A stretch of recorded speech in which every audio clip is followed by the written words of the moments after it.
I'm Joan Faulkner, and I'm the executive director. I've been with Hope for 5 years and started as development director and director of marketing.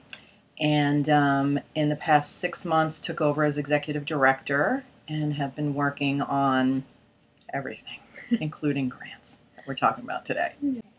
All right. What experiences have you had with grant making over your time? Well, having the marketing background, I did a lot of the narratives. And then moving into the executive director position, more of the financials. So I have the combination of the two coming together now. And work together with a team really that helps. We do the writing, we have a financial administrator put the numbers together, and we all come together and review it. Well, okay, tips. Well, you find out that everyone is different. Although your information might seem the same that you're going to provide, I mean, we have the same services that we list in every grant, but each grantor or funder is looking for different things. So you really have to read the question because you want to answer exactly the way that they're asking the question. Even though you might want to convey a different message, you really need to stick to what they're asking. I hope that makes sense. No, that's really Sometimes they won't continue reading the grant or just will send it back. Like, we've heard that before. I think a good tip is if you don't get a grant to call and find out why you didn't get it. It's okay to make a phone call. It helps you grow and it helps you, learn to do a better grant the next time. How many do you like if you're going for a grant for this for the same amount of money, you need this much money, how many grants would you apply to at one time? That's a really good question. Right now, we need funding for a specific program. We know what that number is, and there's several funders out there that we think might fund it. So do we apply to one for the amount and keep our fingers crossed that we get it? No.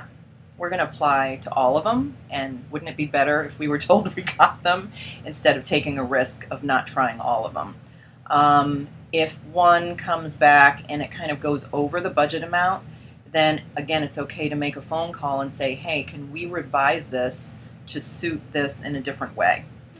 Maybe it's going to fund just food, but now can it cover maybe the driver that's going to get the food? Or can we get a new computer to run the program that's going to give you the statistics we need?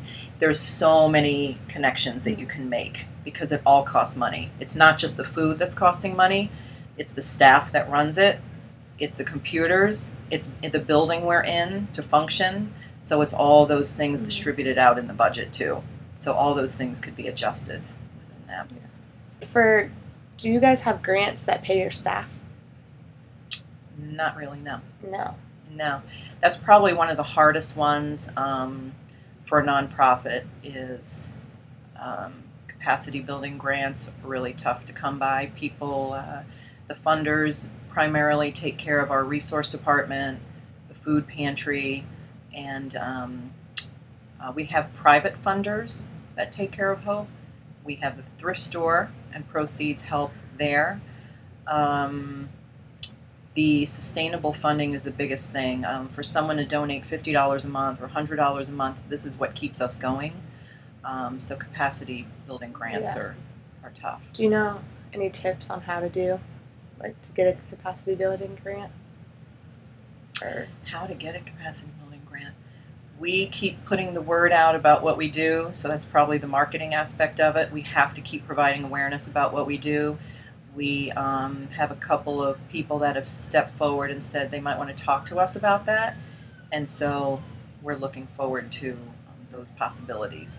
And sometimes it's a private funder that knows that's how the nonprofit world works, that sometimes it takes somebody stepping up and helping us out. So we have a lot of that. We have a lot of people that donate. That $20 a month makes a difference.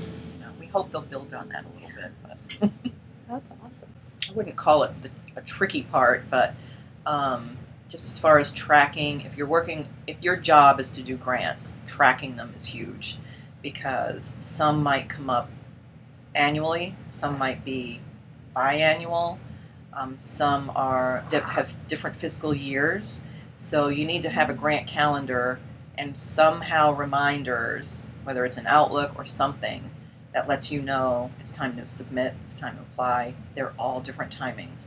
Now, January is a big month for us, and I think I wrote 8 grants in the month of January alone, which was mind-blowing. But to keep track of those is really important, and not just one person, but to have someone helping remind you and or going over them on a regular basis so you can make sure you're not missing anything.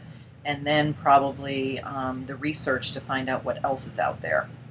So When you're doing these 8 different grants, do you, well, I guess it goes back to your first thing, like having to read the question exactly, but like, is it like the same information, you're just copy and pasting it differently, or are you rewriting it all over again?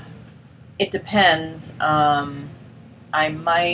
I do a lot of cutting and pasting, but it depends how that funder has supported other organizations. So I might change my verbiage to meet their need a little bit. Yeah. I know what we need, but if they've funded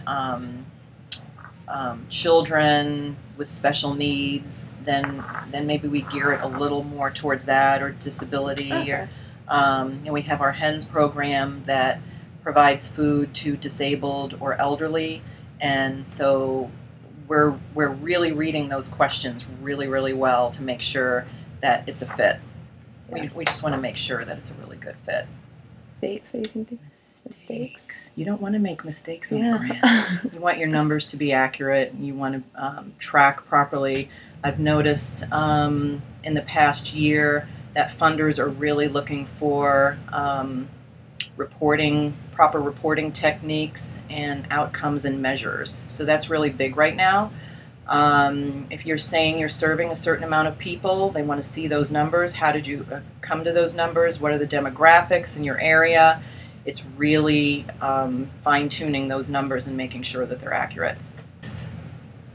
I actually don't know of any grant that's gone out of here with a mistake, because I make sure at least 2 people look at it besides me, because they take so long and you're looking at it over and over and over. You can definitely miss something easy, a simple typo or transpose number. So I have our financial administrator review it several times. I have our marketing person read it and just make sure the messaging is clear and the numbers are consistent throughout. But I don't know of any grants that have gone out with a mistake on it. That's awesome. Yeah, when a grant is denied, we, it's not a great day, but we'll make a phone call to the funder and ask why, and sometimes they review their funding priorities. So they might change from funding hunger to funding education. And they'll let us know, we just changed our priorities this year. We believe in what you do. But we might have other opportunities, so to keep that relationship is really important and not think that you're just written off. So it's good to keep that tie with the funder and maybe keep them on your mail list and let them know what you're doing. And you never know how that's going to come back around again. So